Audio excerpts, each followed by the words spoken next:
In today's video, I'm going to teach you how to clear the Dropbox cache folder. If Dropbox is taking up extra space on your computer, clearing its cache can be a simple way to remove temporary files that are no longer needed. This process is quick, and it can help tidy up storage without affecting your actual Dropbox files.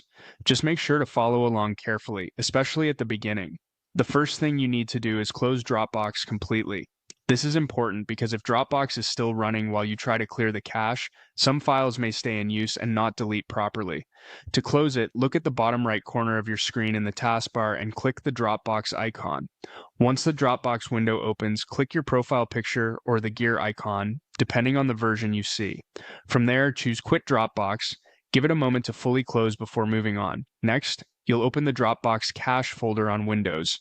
This folder is usually hidden, so the easiest way to get to it is by using the Run command. Press Windows and R on your keyboard at the same time. A small run box will appear. In that box, type %home path %/Dropbox/dot/Dropbox.cache, then press Enter. This will take you directly to the hidden Dropbox cache folder. Once the folder opens, you're ready to delete the cache files.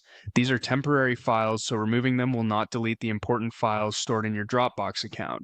To select everything in the folder, press Ctrl and A on your keyboard. Then right-click on the selected files and click Delete.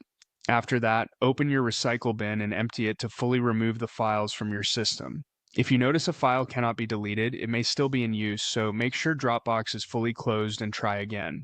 Finally, restart Dropbox so it can begin working normally again. Open your Start menu, search for Dropbox, and launch the app. Once it opens, give it a little time to sync again. That's normal, because Dropbox may need to rebuild some temporary data after the cache has been cleared. And that's it. You've successfully cleared the Dropbox cache folder. This is a useful maintenance step if you want to free up space and keep Dropbox running smoothly.